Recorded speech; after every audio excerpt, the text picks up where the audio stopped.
welcome back to MUFC versus everybody. I'm Sean, as always. Thanks for dropping by again. What did you think of the new intro? By the way, I just changed that up recently. Added some photos that I myself took. A few times I've been to Old Trafford in Manchester, and yes, I did meet Nemanja Vidic. He was on my flight when I was at a layover in Amsterdam. So chatted with him for a bit. Very nice guy, a lot taller than I remember, but I think that's because we're just so used to seeing him next to Rio. Everybody looks short next to Rio, but yeah, nice guy, good guy. Just yeah, just friendly, able to talk, really approachable. So that was really cool. Um, yeah, but the new logo matches the new channel name, and I think I like it moving forward. Let me know what you think in the comments below.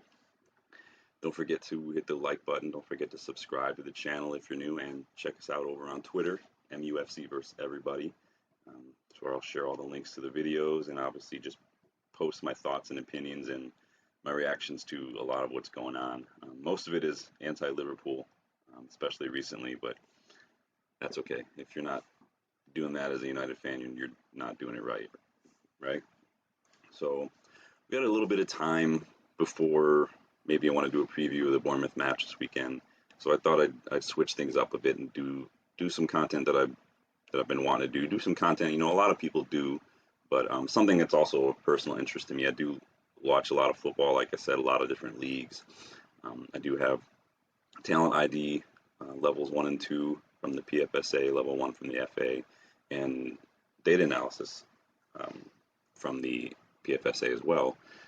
Meaning I do like scouting, I do like looking at players, I do like kind of identifying some of those hidden gems from different leagues, keeping an eye on the stats, the numbers, the performances, things like that. And so as we wind down the season and as transfer season kicks off, especially this first transfer window under new ownership, I'd like to maybe take a look at, you know, what positions we think we need at United, and then take a look at some players that we've already been linked with, some players that I think we should be checking out, and, you know, share my thoughts with you and get your feedback and reactions as well. Maybe there's players I didn't mention that you think are worth taking a look at.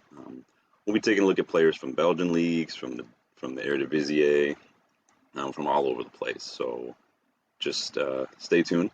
Today we're gonna start off, you know, Sir Jim and Ineos, and then Ten Hag, even if he's still around. You know, who knows? They've got a big job in their hands this summer. It's kind of a summer window for new ownership. It's an opportunity to kind of set the tone, put a marker down, and say this is how we're doing things from now on. They have a lot of expectations given what they're trying to do behind the scenes, right?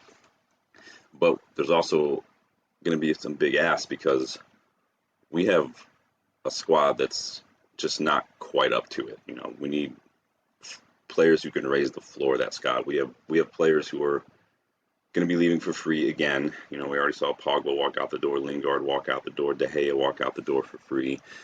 Varane could easily leave for free. Martial is going to leave for free. And then we have players like Casemiro and Eriksen who are still on contract, but maybe, you know, it's time to move on. And a big part of that is because, you know, some of them are a little older. They're on high wages, but some of them just, you know, they've kind of hit that decline a little faster, whether it's through injuries or through age or just the change in tactics. I don't know, but it's time to think about really replacing some of these players. And then you have players who are really injury prone that maybe you just can't rely on, like Luke Shaw, for instance. It's just, there's a lot going on, so there's a lot of work to be done. It's great that Ineos are looking at, you know, the stadium plans, and they're assembling, you know, they're, as I call them, the waistcoat Avengers behind the scenes as far as recruitment goes, and setting up a structure that we've just not had for almost a decade, right? But at the end of the day, we just have a massive issue with that lack of depth and quality in the squad, and we need to address that. I'm not calling the players crap, but we have gaps in the squad. Mostly because we just only have one player in certain positions, like defensive midfield or in striker. Right now, we don't have any players in left back. And so there's work to be done. We need depth. We lose a player to injury or suspension, or we have to rotate, and it's just the decline is noticeable and it's impactful. We have, like I said, players need to be replaced. constant injuries, and then there's contract situations with a lot of these players. So we need to consider how we raise the floor of our squad, like I said earlier. Keep in mind, too, that we still haven't agreed with Newcastle for Dan Ashworth. He's on garden leave. We're still negotiating that whole thing, and it's going to be a bummer, right, if we can't get him in place before the summer, because we need to be starting our work now. We can't afford to do this, and so whatever that needs to look like, get it done. I think that it's worth spending a little bit more money on someone like Ashworth than spending extra money on a player, for instance, because Ashworth is a long-term structural, top level appointment that can impact a lot of different areas of our recruitment moving forward and our negotiating moving forward. And that to me is more important than spending a little extra money on a player, like I said. And also, it's anyone's guess if Ten Hag will even be here. I think if you could toss a coin right now and probably have just likely a chance of being correct on that prediction. And then finally, we as fans, we can identify the priority positions that we might need to work on, but that doesn't mean that the manager or the owners or the recruitment staff are going to agree on that. We've seen it how many times, when we can have priorities, but it's like if a player is a target and maybe not a priority target, but that player becomes available, whether the club is looking to move him on because they have financial issues, for like Everton, for instance, with like Amadou Onana, or if the player is just pushing for a move, that player becomes available. Sometimes you have to jump on that. And yes, it may be a luxury signing. Yes, it may overpay, but sometimes that's what you have to do. We don't like it. I think that's what kind of happened with Mason Mount. But it is what it is, and that's how you back a manager. The problem with like Mason Mount, for example, is that we don't have the structure to come in and tell Ten Hag, like, is that a priority right now? Because with the financial situation, that means you won't get a center back, basically. We need a checks and balances system as far as recruitment goes, so not any one person has all the power. I know people like to make it out like Ten Hag is this tyrant who just gets what he wants. It's not. It's that the guy came in after probably one of the best structures behind the scenes in recruitment and scouting that Ajax had to United, who just didn't have any of that, right? It's like Benny Hill over here. And he said, like, I have to take a little bit more control over this because, look, I can't trust you guys to do this. And so, yeah, his talent ID may not have been great, but that's going to happen. Not every player is going to work out. It is what it is.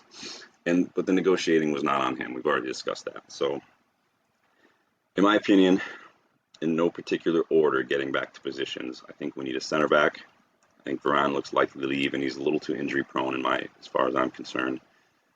We have a lot of center backs, right? But they're just, you can improve on all of them. And like Lindelof, nothing personal against him, nothing personal against Maguire. If I had to choose between Lindelof and Maguire to keep, I'd probably keep Maguire.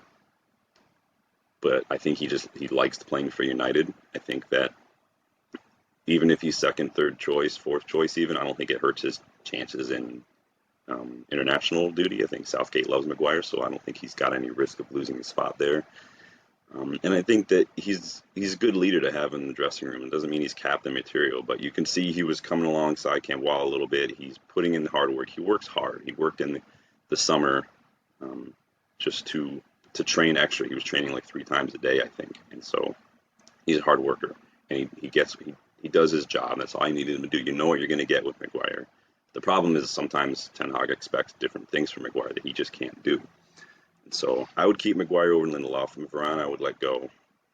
And then where do you go from there? Campbell is good. He's not ready to start, obviously. He could be a good rotation option or someone to bring on as a sub. We do need at least one center back. I think we need a left back. I think Shaw is just a little too injury prone. We might need to think about moving him on maybe next year. Malacia, whether he's injury prone or if this is an isolated incident, it's yet to be seen. This long-term kind of injury could have long-term effects moving on, but it's also going to take him a while to recover and get back up to match fitness. And so that's an issue. We can't afford to wait that long. So I do think we need a left back who is younger, not like necessarily 17, 18, 19 like an academy, but someone who's in their early 20s who who has played first team for in the starting 11 for a smaller club in like Germany or Belgium or the Netherlands or something, who can also play first team here, who can handle it. Obviously, we need a striker, someone who can rotate, whether that's a young striker like a Vitor Roque or a Marcus Leonardo, or an older striker who's okay with maybe rotating a little bit. We'll see. It's anyone's guess. It's hard to find older strikers who are happy with rotation, who go into a situation like that knowing that they're not going to be first choice, but it could be an opportunity for Højlund to learn and grow a little bit. And then I do think we needed number 6, obviously defensive midfielder. It's not enough these days to just be like a midfield tackler, like a ball-winning midfielder. You have to be able to do a little of both. Ten Hag is obviously a Dutch manager. The Dutch Ajax system is total football, players who can do a bit of everything. So a defensive midfielder that I would like us to get needs to be able to progress the ball a little bit, whether that's by dribbling or by picking a pass. But they also need to have a bit of steal in midfield as well, right? An argument could be made too for a right wing position, but we haven't had great luck with that position. In recent years, we spent a ton of money in the last few seasons alone, and we still don't know what the future is going to hold for Antony or Sancho, let alone Ten Hag, and that doesn't even touch upon Ahmad as well. So I think that we probably won't see Antony moved on unless Dan Ashworth and Barada put down the hammer and say, nope, 2 years, that's it.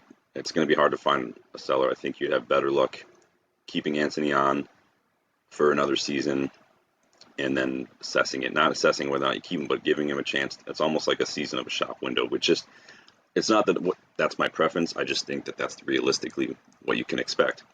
Sancho staying or going is probably going to have more to do with whether or not Ten Hag stays or goes. But I don't like the idea of keeping a player with an attitude like that at the club. I think it sets a bad precedent, and I think that if you look at Sancho's history of that behavior at other clubs, it is what it is. We're not gonna get our money back. It is what it is. If Dortmund want him, if someone else want him, like a Juve or something, cool. Take it. Let's go. Call it a loss. But Ahmad, I like Ahmad. He's a little different than what we're used to. He can keep the ball. He can play one touch. He's a reader of the game, and he can play number 10 too. I think it's with Ahmad, it's going to be a matter of how many minutes he's going to get. I think he's obviously been on loan. He did really good at Sunderland, and he did really good when he came on against Liverpool in the FA Cup. I think he's going to want more minutes, and it's anyone's guess what's going on. People like to say, like about Donny van de Beek, well, there's manager must be seeing something. There must be a reason he's not playing. But then when it comes to Ahmad, everyone's like, why isn't Ten Hag playing him? What's wrong? Like, why is it one rule for Donny van de Beek but not another rule for Ahmad Diallo? Like, there's a reason, and so it is what it is. If that player doesn't suit Ten Hag's system, you don't just say, well, Ten Hag needs to go. It's the player needs to learn and adjust, or the player just doesn't suit the system. It is what it is. So today is the first part of a little mini-series in which I'm going to shine a little spotlight on some of these priority positions. I'll take a look at who we currently have, what I think will happen with these players, take a look at some targets we've been linked with, and also who I would like us to look at. So today, to get started though, we're going to start with the defensive midfield position. So don't forget to like and subscribe if you want to keep this series going, if this series sounds like something that could be fun. And don't forget to share and follow us on Twitter. Let's first take a look at who we have. Casemiro. He's our first defensive midfield signing since Mourinho brought in Matic, although I'd argue that Matic is more of a holding midfielder. And yes, there's a difference, defensive midfield, holding midfield, and then you have like your deep line playmakers. Casemiro was signed very late in Ten Hag's first window after we'd already kind of been crushed by the first couple matches of that season, if you remember. So that was the summer, we looked at De Jong, didn't get De Jong, and again, Casemiro came in late, along with Eriksen on a free, to kind of make up for De Jong in the aggregate. And no preseason, took a while to get up to speed, so it's just that's a recruitment thing, that's a structural thing, not a Ten Hag thing. So he signed very late. We signed him for way over his market value. I think it was like 70 million euros, which even Sir Jim was like, what are you doing? That's a horrible signing. Not the player, just everything about it. Eriksson, like I said, it's part of the aggregate signing to kind of make up for De Jong within two players, which I don't like either. Instead of getting one player who could do a little bit of everything, we got two, and it just it almost takes a player out of the game in some regards. Obviously, it took Casemiro a few weeks to get into the team after no preseason, but he wasn't bad last year. He brought experience, leadership, a bit of that status, right? Champions League winner. He brought some power and bite to the midfield that we've been lacking. We love it, as United fans when players go in for a tackle. The problem is he was a little unfairly scapegoated many times. But he did pitch in with 4 goals, 3 assists in the league last season, and he was in the team of the week for the league 3 times. But he only played 28 matches in the league, and he picked up 7 yellow cards and 2 red cards, which the red cards were the most in the league last season. So call it what you will. We've seen that he can kind of go in for a tackle a little bit too recklessly, but I do think he was unfairly sent off in some occasions, especially against Crystal Palace. Injuries have been an issue for Casemiro this season. He's only featured in 18 matches and only has 1 goal and 2 assists, so a little bit regression. The injuries have not been great to him. No reds this season, though, so thumbs up, right? Progress. Only 5 yellows compared to last season, so yeah, celebrate it, right? Problem is Casemiro's 32 now. His legs are gone, and he just doesn't seem like he has that same energy, that same fight and mentality that he used to, especially not last year, especially not at Madrid. And we know Sir Jim was a little critical of that signing. He's on like 350, 375,000 pounds a week, which contributes to that inflated wage structure that we're trying to move away from at United. We're trying to get away from really high wages. And that might hurt us in the future. We might not be able to attract certain players, but that's okay. I don't mind that. There have been links with Al Nassr in the Saudi League for Casemiro, and that would see him reunite with Cristiano Ronaldo if Ronaldo sticks around. I think we're going to hope to recoup as much of that 70 million we paid for him as possible, but it seems like we're the only club who doesn't get a decent fee for any of our players when the Saudi League comes calling. I don't remember what Bailly and what's his face Tellus went for, but it was peanuts, right? In any case, coffee's so good. In any case, Casemiro looks past it, and we need someone younger for the number 6 role who can complement Mainu, not make up for it, but complement Mainu's strengths. In Ten Hag's system, we like to press high. He needs to trust his players to get high up the pitch, but also need to rely on them too to press. And so we need someone who can complement a little better, someone who, when one goes forward, the other one can kind of be ready to drop back, not necessarily stay back, but be ready. So we'll see how that works. We've been linked with a few defensive midfielders this season, from all over Europe. João Gomez at Wolves, Amadou Onana at Everton, Morten Hjulman at Sporting, and Joshua Kimmich have all been mentioned in the media. I have a few more names that I'd like to add to that list as well. I won't go into too much detail about Kimmich because I don't think that that's going to be a thing. I think that's a non-starter. I think Tuchel wanted an upgrade. Tuchel's going to be gone in the summer, so we'll see. I know Bayern have been linked with a few defensive midfielders recently as well, but I think that Kimmich would be another Casemiro, basically. Someone in their late 20s, almost 30, probably going to be on high wages, probably going to cost a lot, and I don't think that's going to happen. So João Gomez, I'm not going to go into too much detail on the players that we've been linked within the media. We know a lot about them. 23, Brazilian. Obviously, the Casemiro comparisons of João Gomez are going to be there. The guy loves a tackle, but he also has some goals and assists, 2 goals, 1 assist in the league. Currently second in the league for tackles per 90, which also puts him in the top 1% for tackles per 90. So, like I said, it's, he loves a tackle. He's top 1% for defensive midfielders in the top leagues right now. Top 5% for blocks, so he's able to kind of read the danger and put himself in a way to protect his keeper and his defense.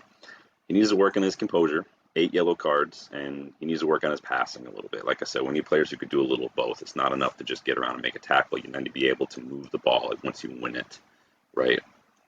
It's going to be key. He will be a little more expensive, likely, because he's not been there too long. But he we'll sign him from Flamengo, and this is the kind of thing that United need to get better at. Stop, not like Caicedo or whatnot. Stop waiting for these players to come from these leagues, the Ecuadorian or Brazilian league or Argentinian league, to the Premier League, and then signing them there when they're going to be 3 times as much. We need to scout them. Then we saw it with Julian Alvarez, like I said, Caicedo as well. We need to do better at getting these players when they're in these smaller leagues for 5, 8 million, rather than waiting till they get here and we're paying 40, 50, 60, 70 million for them. Like, we have to do better at that. And Ralph Ragnick, identified some of these players when he was here. He's probably one of the best when it comes to scouting and recruitment. So we need to do better at that. So that's João Gomez. Amadou Onana, another Premier League target. Signed from Lille. He signed for big money. Everton paid more than £30 million for the Belgian. It's a big fee. But it is looking more and more likely that he's going to be sold in the summer. He's tall, he's powerful, he gets around the pitch, he gets involved all over the place. And he's young. He's got a really high ceiling as a player.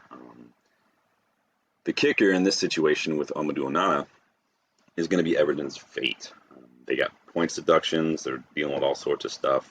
They have to balance their books by the end of June. And they reported a loss of nearly £90 million. They've got to find that money somewhere. They're probably going to see some players go. And if they're relegated as well, if they don't manage to stay up, that's going to impact the price. It's going to be one price if they're relegated. It's going to be a higher price if they stick around. It's rumored that Everton want between 50 and 60 pounds, but there's also been reports that the price tag is even higher, more in that 70, 80 million range, because Everton don't want to sell a ton of players. They want to get as much as they can to help balance the books. It would be expensive pickup for us, and we also have to worry about PSR and FFP stuff this summer. And so it's a priority position, but I don't know if that could be 2 players, for that price. And so it's just about being smart, being good at negotiating, and getting out ahead of it, starting the work early. Morten Yeoman, Sporting Lisbon's replacement for Emmanuel Ugarte, who was their replacement for João Palhinha. He only recently joined Sporting this summer, but he's already turning heads all over Europe. We have been linked with him recently. I like him a lot. I scouted him a little bit when he was at Lecce in Serie A. He is a really good player. He's Danish, so there's that oiling connection. He's a good presser of the ball. He's got really good awareness, which helps him break up play and keep possession ticking. He's really good at just winning the ball and moving it, which is exactly what you want. Solid tackling numbers, good passer of the ball. He's in the upper 70 percentile for pass completion. He's got an 85% completion rate, and he breaks up play and keeps things ticking. I really like that. These links, though, with Homan are tenuous at best, and they have a lot to do with whether or not Ruben Amorim stays. There's been reports today that Amorim has agreed to a deal to go to Liverpool, which could be interesting. I don't think that if Sporting get a new manager in that they're going to want to lose too many of their players. But then again, new managers tend to want new players. So it's going to be interesting. Problem is, Homan already stated that he loves the city of Lisbon. He and his wife are happy there. He doesn't want to leave. So I wouldn't hold my breath on this one, but he is a good player. He's just going to be expensive. Ezequiel Palacios at Bayer Leverkusen, 25-year-old Argentinian World Cup winner. Really good player. Really, really good player. Leverkusen are flying in the Bundesliga. They look set to dethrone Bayern Munich. Harry Kane might be the anti-trophy. Just saying. It would be...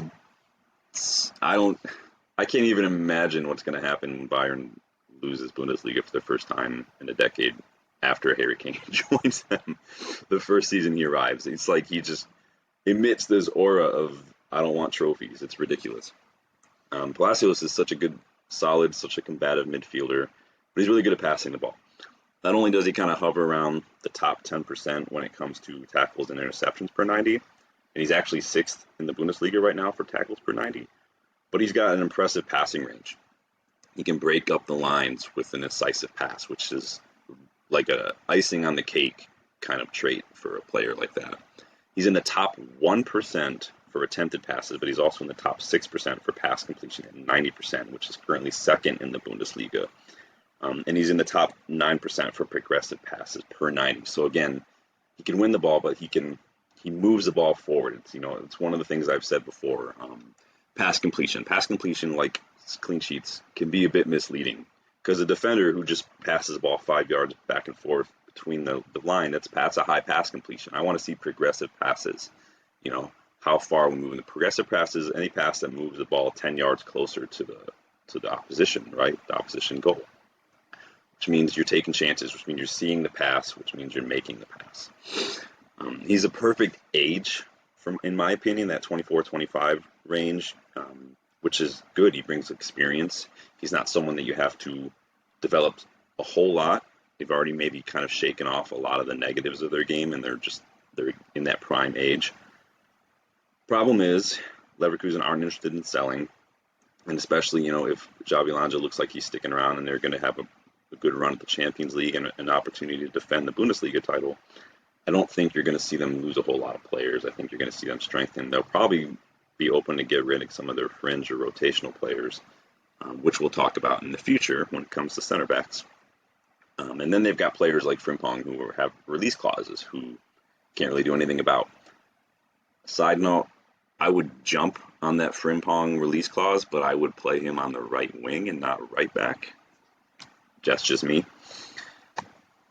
So that's 4 that we've been linked with: João Gomez, Amadou Onana, Morten Yeoman, and Ezequiel Palacios. All really good players.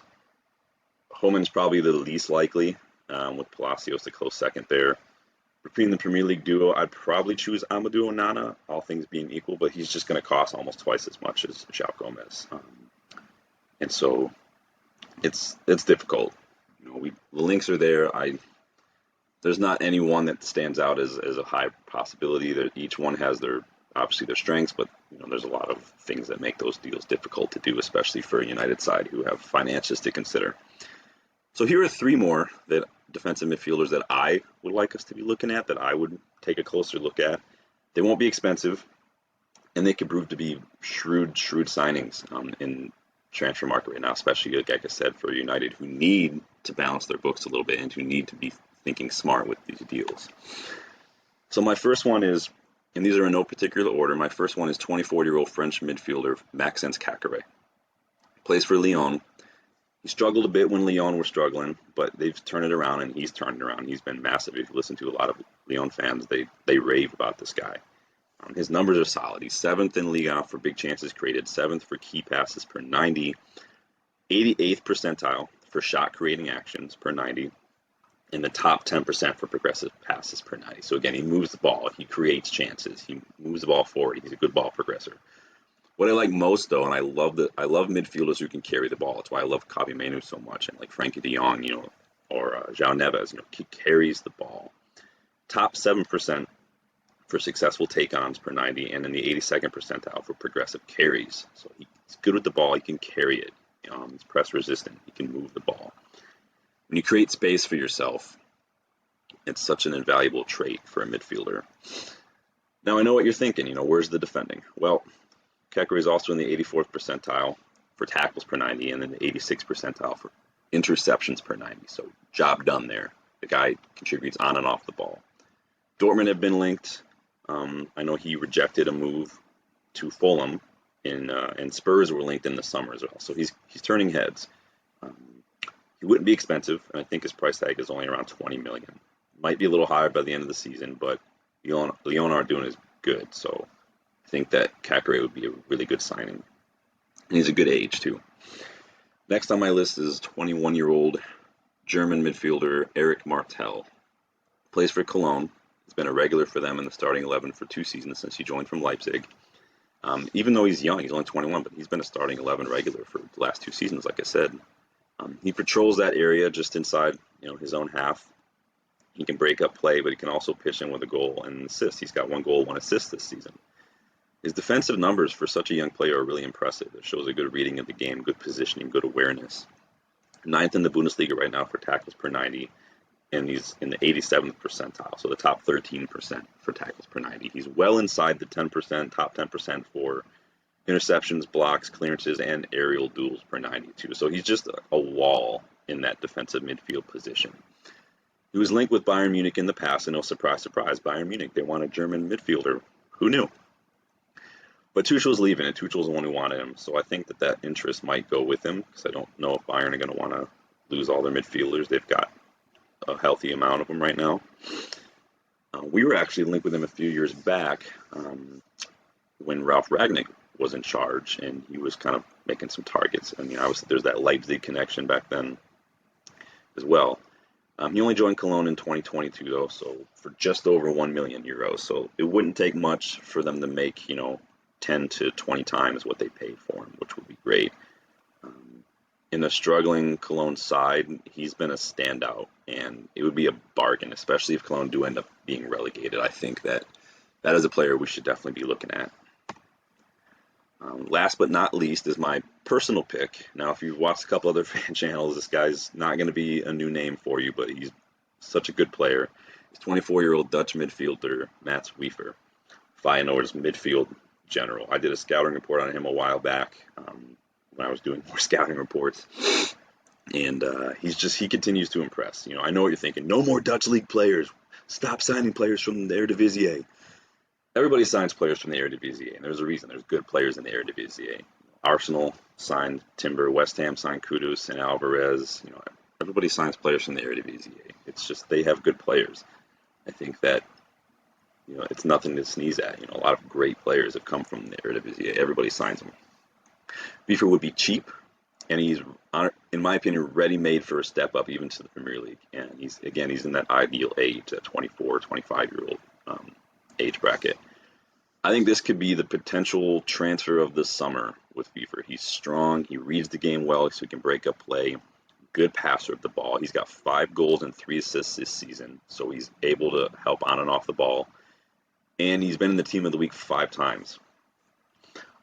I'd list his percentiles. It would just take a long time. They're all superb. Pass completion, progressive passes, take-ons, progressive carries, tackles, interception, aerial, and duels.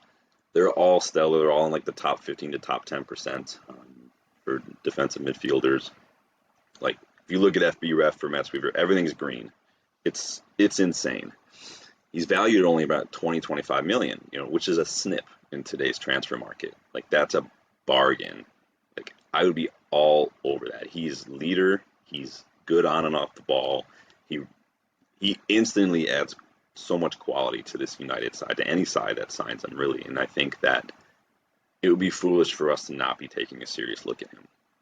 Barcelona have been linked with him, and the player himself, Wiever, in an interview, confirmed that there was interest from Atletico Madrid in January. In January. But that didn't happen, and Madrid actually brought in Arthur Vermeeren from Antwerp, who I also really like. Wiever admitted he was open to the move, but nothing ended up materializing, so it didn't happen. I think that he represents arguably one of the best available defensive midfielders in the market right now, and we need to be all over that, like I said. So there you have it. As we get started on this little mini-series, defensive midfielders, some options for Casemiro replacements. Some we have been linked with, like I pointed out. But like I said, I added a few that, I think could improve us and wouldn't break the bank as we navigate these financial fair play issues. Our midfield has pretty much been non-existent this season and could really use with a bit of leadership and a bit of awareness, a bit of power, and some reliable passing. We haven't been great at moving the ball. We saw that against Chelsea. We saw it against Liverpool. We just can't string 2 passes together right now, and it just keeps putting us in danger. We keep having to just defend, which is why we have so many shots conceded. You can't move the ball. It's not about midfielders not being there. It's just about not being able to move the ball. And again, I was watching an interview with like a roundtable conversation Ten Hag had with some other, Dutch personalities like Rudy Gullit and things. Like in a system with a high press, whether you see it all the time. Liverpool, City do it as well. A high pressing system. When it works, it's almost unbeatable. But what do people say when you play City or Liverpool? Hit them on the counter. They're vulnerable. Hit them on the counter. It's because of that system. When it works, but all it takes is one good, incisive pass to bypass it, basically. And that's what we've seen at United as well. And it relies on, fast defenders to make up for that, but it's about getting players ahead, high press, win the ball back, high up the pitch, and but all it takes is one or two good passes and you're bypass. We see it against City, we see it against Liverpool, and we've seen it against United. It's no different. It's just it's the one risk of that high pressing system, and so we need better players who can pull that off. And I think that a lot of these players could do just that. I think they could do the job. I'm curious to know your thoughts. Is there disagree with my choices? Do you have names and players that I didn't include? Maybe you've heard some rumors yourself. Let me know in the comments. Let me know your thoughts. Agree, disagree. Don't forget to like the video. Don't forget to subscribe to the channel if you're new. Let me know what you thought of the new intro and the new logo. I was pretty proud of it. I didn't make it. Shout out to Fiverr. If you ever need some work done, go on Fiverr. But let me know. And don't forget to check us out on Twitter, NUFC versus everybody. We'll be back for another one. We still have maybe left backs, strikers, and center backs to take a look at. And then I think I want to do another video as well on just those kind of those bargain signings. Not like the cheap players, but the players that maybe are available for free. The players who are hidden gems in the lower leagues that I think could be bought for around 5-6 million. We like I said before, we need to raise the floor of our squad, not the ceiling, and I think that there are opportunities to do that, add some quality and depth, and so I'd like to take a look at that as well. So keep that in mind. Thanks again for watching. Leave your likes and subscribe to the video, and I will see you in the next one. Thank you.